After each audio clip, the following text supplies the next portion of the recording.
talk about the government's approach in dealing with agitating farmers and the challenges in pushing through reforms in a country like India, we're joined at this time, live and exclusive on India Today, by the country's Finance Minister, Nirmala Sitharaman. Ma'am, thank you so much for your time. I want to start by asking you about some of the concerns that have been raised by the protesting farmers. Their first and key demand is that there be a legally mandated provision in law which guarantees minimum support price for agricultural produce. This is an issue farmers feel very passionately about. The government has expressed its inability to incorporate this in law. Can you explain to our viewers at the start your government's reluctance in incorporating MSP into law? First of all, this set of laws which have been passed for the farming community, widely generally called farm laws, have nothing to do with the MSP, first of all. And therefore, doubts arising because of these laws about MSP may not be with adequate basis. Now, in the last 6 years, under Prime Minister Modi, if procurement under the MSP is either coming down or has got restricted to just one crop and not as many which are listed there, about 23 are listed there.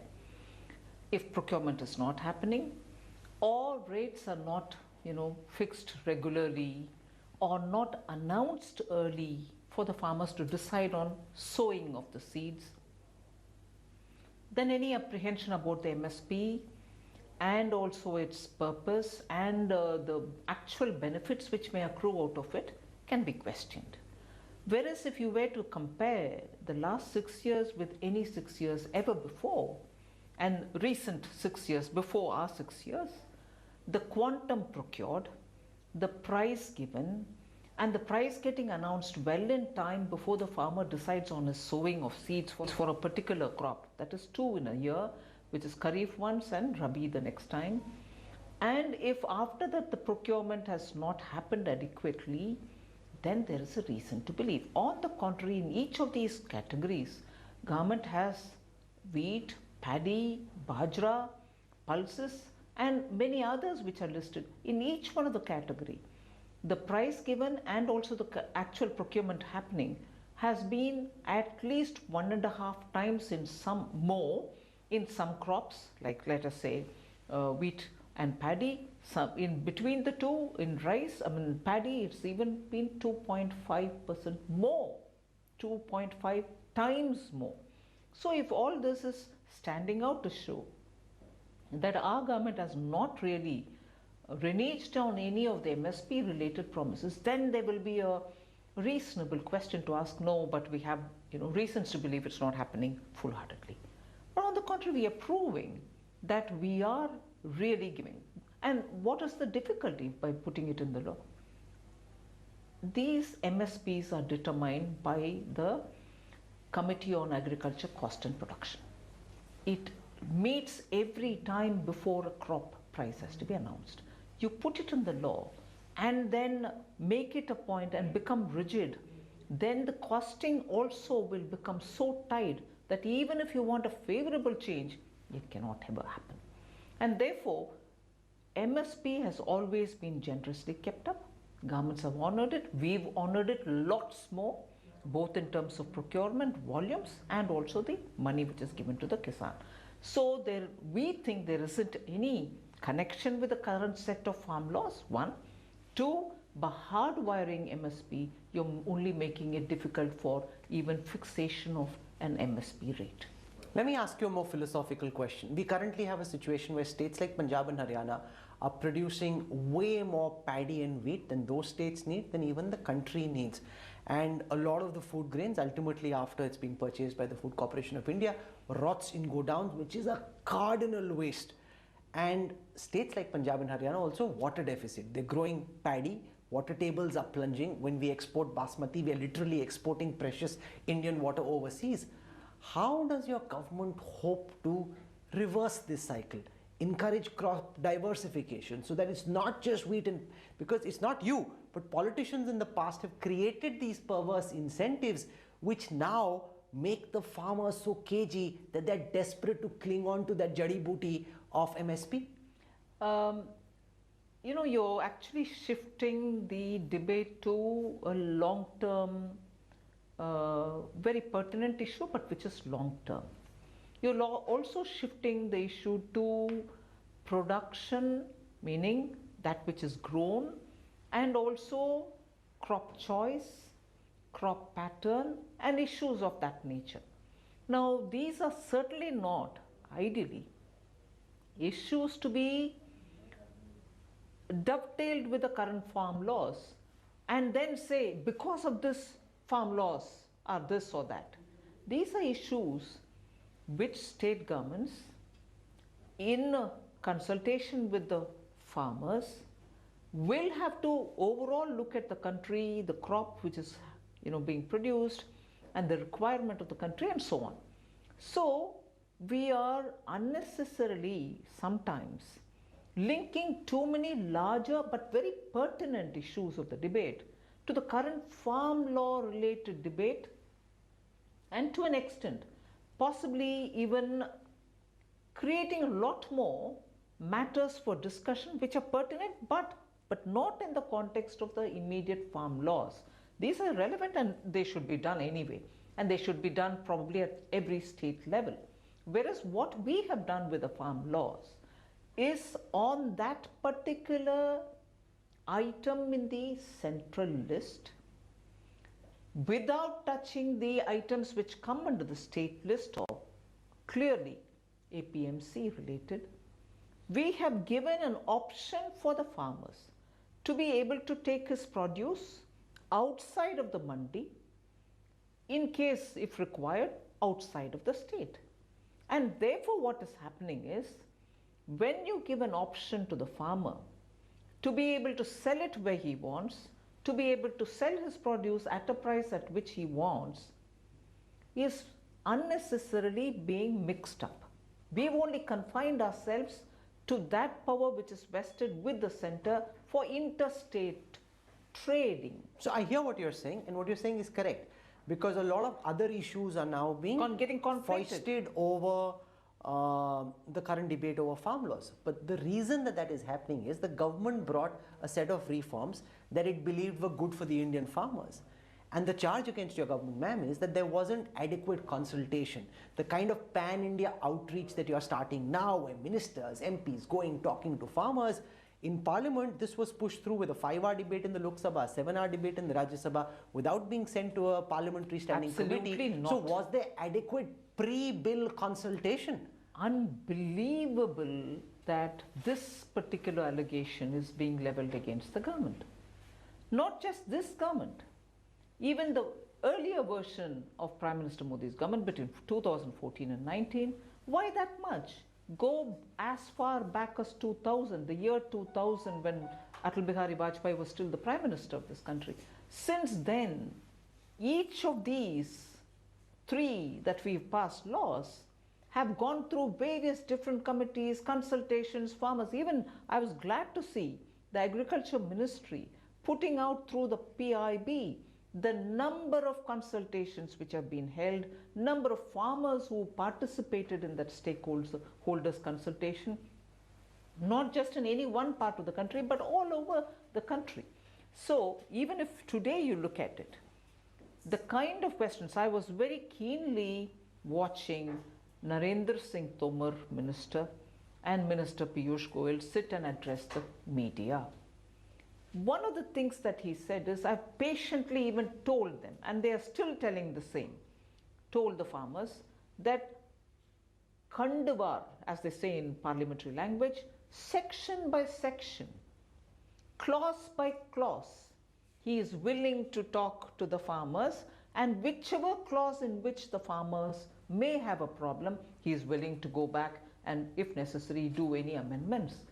But the picture that I'm getting is specific questions about the three farm laws are not being raised, or probably are raised in very many different ways which are not yet so obvious.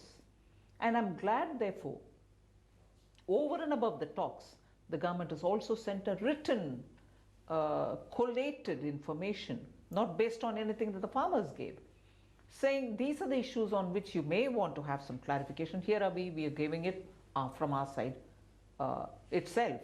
So as regards consultation, as regards looking at various committees looking at it, since 2000 this has been happening. And therefore to now feel, and also if opposition parties are saying this because it's come for the first time and none of us ever had any idea about it, I can understand. But many of them have put it in their own manifestos. You wouldn't put it and go to the voter public saying that I want this, I will bring it if you vote me in. But unfortunately you're not voted in. Very same thing being brought in by the government, which is voted in, to be rejected just because it's not you who's passing it. Whereas you put it in your manifesto. Would you do it even without an idea? So there seems to be a lot of muddling and bringing in things which are just for political We reasons. currently, ma'am, have a situation where despite the government's written assurance, farmers are threatening to increase their agitation, planning to blockade the Delhi-Jaipur highway, the Noida-Agra expressway. Your government has started a pan-India outreach. How do you hope to persuade the farmers to step back? Or will it now become a battle of attrition where the farmers keep protesting and the government says we will bash on regardless? I don't think it should be looked at it like that. The government has shown its intent to sit and talk with them. Even the latest was that agriculture ministers kept us options open to sit and talk as much as they want. So talking is an option which the government has clearly kept alive. So there is, I don't see that being rejected. Ideally, I would want all the farmers who are protesting in the outskirts of Delhi to engage and speak their mind, be specific on what is it that is worrying them. I'm sure the government is keen to address their concerns. There is an Intelligence Bureau report that's been shared with the Ministry of Home Affairs which seems to suggest that the government fears that radical left-wing elements are now hijacking this agitation and making the farmers hostile. Now, how real is that fear according to you? Do you genuinely believe that left-wing radicals are taking over this agitation? Because the counter charge against the government would be that first you tried the Khalistan bogey, now floating this bogey to somehow discredit the farmers' agitation. Well, after the government clearly sat with the farmers and is willing to sit further, after having had long discussions with the farmers, I don't think the government has to prove itself to say you're creating one or the other bogey and not wanting to talk. That's not right. There are no bogeys being created. However, if the Home Ministry has issued certain kind of a circular, that's probably based on the inputs that they have received. But that has not stopped the government from talking, and that's not stopped the government by saying, oh no, I'm sorry, now we feel this is what is happening and therefore we won't talk. Government is not saying that. And I'm glad the government is not saying that. I'm glad the government is saying I'll sit and talk with the farmers with as many questions they may want to ask. We will answer each one of them. And I think therefore, honestly, I would also appeal that the farmers should engage in discussions and seek every clarification that they want. These three laws are brought in with an intent of helping the farmers and not constricting them. Last time, ma'am, your government came under a similar attack after a radical reform measure was moved was soon after you came to power in 2014 and on the issue of the Land Acquisition Act. At that time, Rahul Gandhi's jibe of this being a soot boot ki sarkar hurt so much that ultimately the government, in its wisdom, decided to take back that reform. What lessons did you learn from there? What is the guarantee that given all the surround sound and given how important the political vote bank farmers are, that the government won't come under sustained pressure this time round?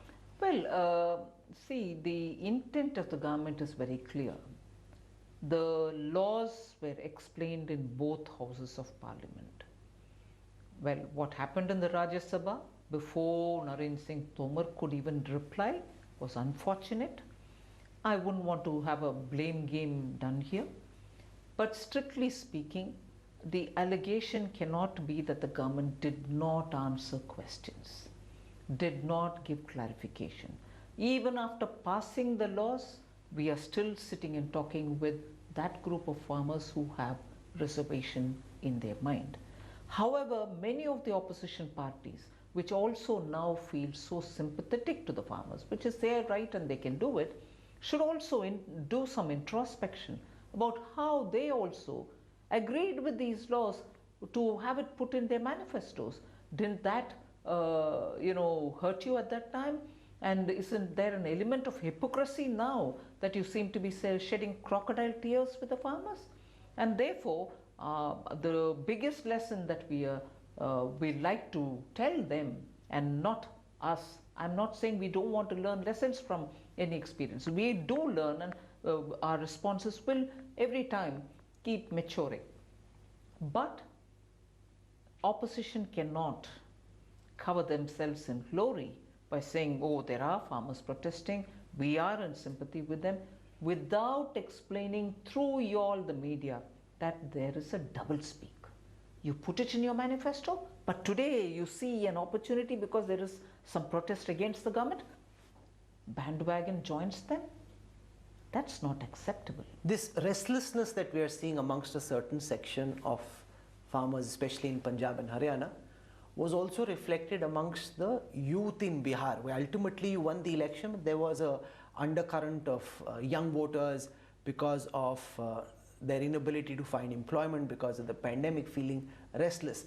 Is this linked to the larger state of the economy? So how do you view these fissures and this dissent and the expression of angst in the context of the larger state of the Indian economy, which is on your watch at this time?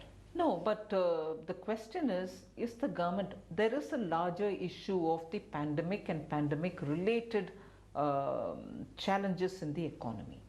The lockdown, which prioritized on lives, and then the unlocking and post-unlocking industry, and everywhere where employment has got to be restored, are also having a reset. But the government is not sitting and watching. The allocation for National Rural Employment Guarantee Scheme, Manrega as it's otherwise called, has crossed 1 lakh crores. And I think it's a good and right expenditure to undertake. In the budget, it was in February 2020, it was only 61,000 crores. We added 40,000 during the supplementary demand. And then now I've given another 10,000 crores. And all this, now the latest review that I've had in the Atmanirbhar review, Labour Ministry clearly, Rural Development Ministry has clearly told me that over 73,000 crores has already been distributed. And the rest will be utilized before 31st March. So that is one angle. The other is again for the urban or semi-urban areas where people have registered units through the employment, the pension schemes and EPFOs. We've given a guarantee that if workers are taken back who lost their jobs between March and September, we will bear their contribution, the workers' contribution, and also the employer's contribution towards their PF till 2023, for 2 years from now. And that is for which kind of employment? For those who are earning 15,000 and less. So PM's Garib Kalyan approach is absolutely driving the kind of schemes with which we are trying to support employment, support people who are in the lower rung, who so desperately need the support. And I'm extending that to make sure that jobs are not left unattended. Ma'am, as Finance Minister, what is your level of confidence in the quality of the economic recovery that India is witnessing at this time? We saw in the first and the second quarter the economy contract. Are you now confident that we are out of negative territory, in positive territory? When the next set of quarterly numbers come, would we have slipped out from the negative back to the positive again? Well, you have so many different re-looks happening. Those who looked at the Indian economy for the drop that it had in the quarter one, and then some recovery since August, who gave us a number earlier, are going back to the drawing board and saying, no, the fall is not as much as we thought. Recovery is actually better than we thought. And as a result, many of them are coming up with changed numbers. Reserve Bank also came up with a changed number. Even today, you've had rating agencies give a different number. So the numbers, all of them which they give, IMF, World Bank, ADB, and so on, are clearly indicating that the Q3 and Q4 revival will be sufficient to make probably India's growth enter the positive territory. I expect that this is something which I said earlier, and at this stage for me to assess or say will be preemptive, because the pre-budgetary exercises have commenced. We'll have to wait to get a picture, but I hope, yes, the revival will be sustained, and into the next year it is going to be even more faster. Because the concern was whether it was linked to the Diwali and the festival season. Is this a genuine bounce back of the economy, or how much of those green spurts that we saw, in your view, ma'am, were linked to the Diwali and the festive season? Well, no, Diwali and the festive season in India normally have an uptick or an increase or a jump up in terms of demands, because that time people do tend to go out and purchase some big ticket items for their families. That continued. This year also that showed up, that was a wonderful positive message to start with. But now I can tell you, industries are also, particularly the core sector industries, are also looking at expanding their business by investing more in their capacities, and that cannot be without a sustained demand, not just a festival uptick. And that seems to have encouraged a lot of industries to go for expansion and capacity. Your government is pushing the Atmanirbhar Bharat package. What are the tangible takeaways at this moment of all the announcements that you've done, the economic stimulus, especially with a focus on making India Atmanirbhar? Are there any tangible takeaways, and what are they? And is this at some level impacting what could have been India's export thrust? Earlier, there's a lot of focus on trying to increase exports. Now, because of tariffs being increased to make companies come to India and invest over here and sell in the domestic market, does it then take away, to some extent at least, from our export thrust? No. For companies to come into India, invest and start their production here, tariffs are not being increased. Tariffs are being increased for those items where we already have production happening here, we have the capacities established, and therefore for us to import such goods may not be good, but we are not stopping the import. Those who desperately still want to have those commodities imported, they are very welcome to do it. Of course, we raised tariff for those kind of commodities, not for attracting businesses to come into India. Indian investment is on a different league altogether. We are inviting investments because we have the right kind of trained manpower. We are now giving incentives for people to come and set up and produce here, which are production linked incentives, and therefore people seem to come, and there is a stable government, good leadership, opening up of the economy is steadily happening, consistently happening. Structural reforms are taking place, and therefore investments coming into the country. So what are the tangible takeaways in your view of the Atmanirbhar Bharat package? No, the first thing, the PLI has had great response for mobile manufacturing. You have several applications for API production, pharma sector, and also for the medical devices. There are a lot of companies who have shown interest. They are coming in. Sovereign funds are also coming into the country. These are all coming for various different investments, big ticket investments. So there is a definite positive response for Atmanirbhar Bharat. There's been a lot of talk about whether the government is planning to come up with another economic stimulus package, and I know you can't answer that question directly, but at a philosophical level, do you believe there is appetite, scope and need? Because when I asked you this question last, you said, okay, let's see how we recover from the pandemic and later we can assess whether we need more stimulus. What's your thinking currently? From the beginning, I've kept my mind open about stimulus, where required, when required, how much ever is required. We've never closed that window.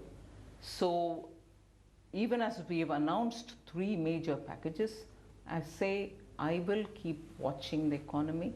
Stimulus or incentivizing or giving support will all be options in the hands of the government. There are concerns, and I know that again, I don't want to get into budget space, about government spending. That if you look at the overall first half year spending numbers, they suggest that the government, to meet its budget announcements, will need to spend a lot more in the second half to be able to reach where you had set out in the budget.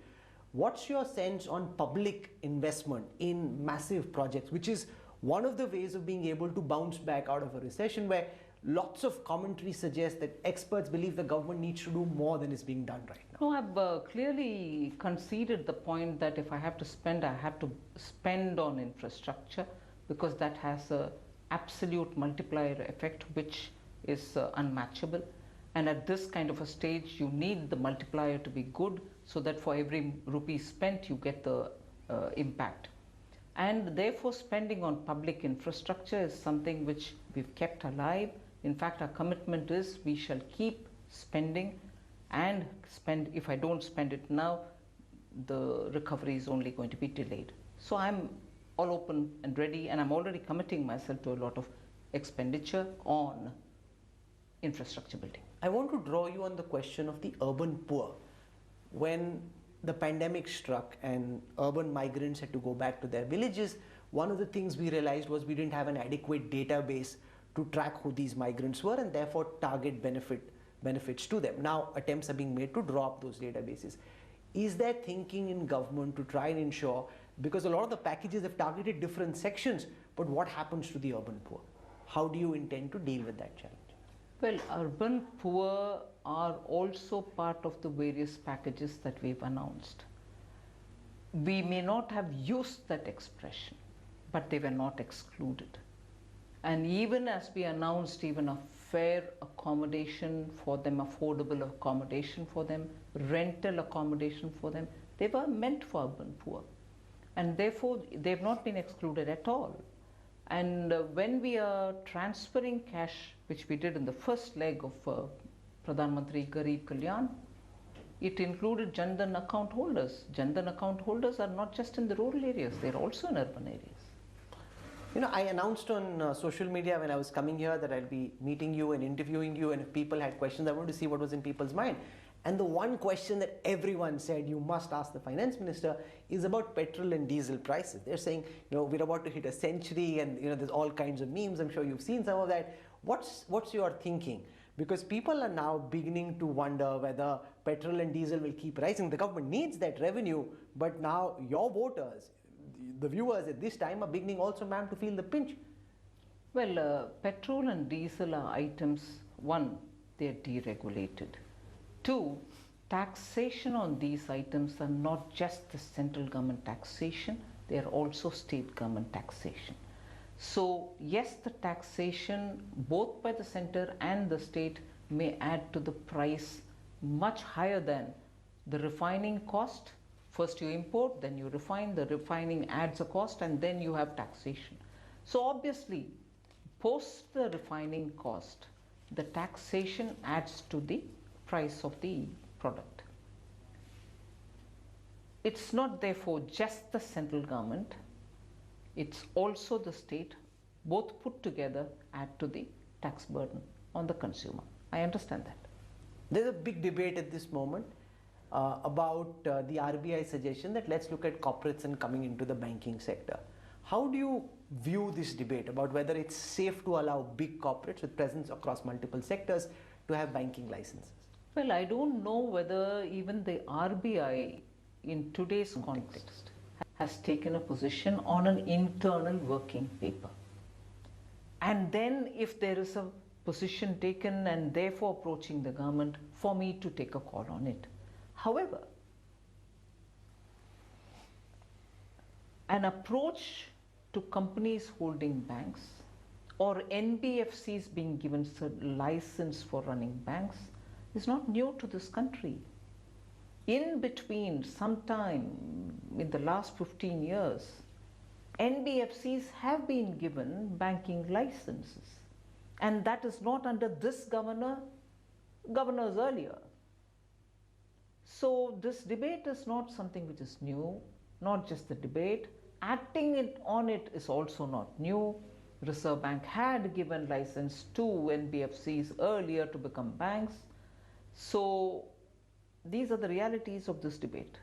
I'm coming towards the end of this interview, and I want to ask you about this debate about inflation targeting. Currently, the government's mandate and the RBI's mandate is to try and ensure inflation is between 2 and 6%. A big debate rages about whether we need to loosen this in the interest of encouraging growth. Have you formed a view on whether we need to allow for more inflation to ensure faster growth and a faster comeback?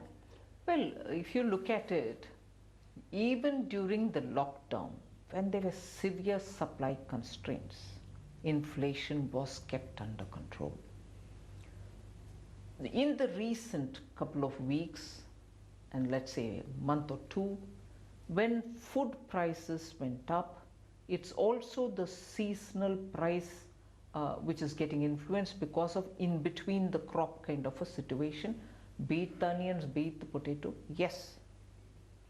And during that crisis of the last 2 months, looking at the essential commodities and their requirement, government went in immediately also to import so that markets are not suffering for want of stock and supplies. Today, gradually we find that onion prices are probably coming down, potatoes still got to be coming down. So there are long-term issues as well as immediate issues on which we have to, for easing the supply constraints, work. Cold storages or storages where such perishable commodities can be preserved, and seasonally when there is a shortage to release them. So on the specific issue of inflation, particularly about perishable commodities, there are long and short-term responses which any government should do, and we are trying to do that. Finally, you took over as finance minister at a time when the economy quarter on quarter was slowing down. That was the big challenge to try and ensure that the economy bounces back. Then, completely as a force of God, you dealt with the pandemic. How has this been for you individually to deal with the country's finances in the middle of the worst pandemic since the Great Depression, and the entire country's expectations in terms of trying to help all of us, because what you do and your officers do impact every single person's life? Absolutely, and that actually sort of keeps you have your feet on the ground and be closer to the ground. Are you sleeping easy or are you sleeping stressed? Do I look stressed? I'm asking you. No, I greatly owe it to the people of India for literally giving me the inputs continuously, and there couldn't have been a better support than from the Prime Minister himself. And this is not being a minister in his cabinet, so I'm saying, and I'm not saying something which is not known to the public already. He sat through so many different consultations, took input, met all kinds of sections of society, kept telling us what is it that we can do next. And it has been a rigorous learning experience for all of us, but at the same time, responding experience. How quickly can we? How meaningfully can we? How focused can be our response? So, amazing support from the people and from the Prime Minister. Well, this has literally been financial baptism by fire.